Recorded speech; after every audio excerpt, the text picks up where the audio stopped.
Praise the lord. దేవుని నామమున మీ అందరికీ శుభాభివందనములు. అందరూ బాగున్నారు కదా?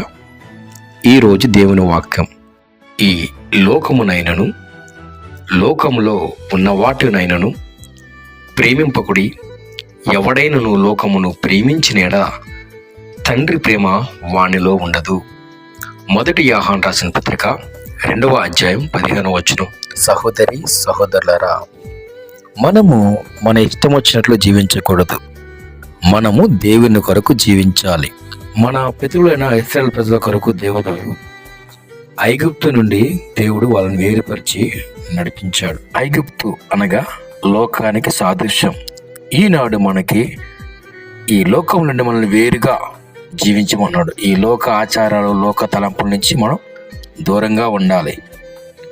ఏ రీతిగా అంటే, నీతికిని దుర్నీతితో ఏమి సాంగత్యము, వెలుగునకు చీకటితో ఏమి పొత్తు. అవును కదా, మనము నీతిమంతుడు దేవుడు కాబట్టి నీతికి సంబంధించిన వాళ్ళము, వెలుగుకి సంబంధించిన వాళ్ళం. మనం చీకటి సంబంధం కాదు. మనలో నీతియు వెలుగును ప్రకాశింపనేయాలి. ఏ రీతిగా అంటే, లోకానికి వేరుగా ఉండి మనం దేవుల్లో వెదగాలి. ఈ వాక్యము దేవుడు దీవించిన గాక. ఆమేన్.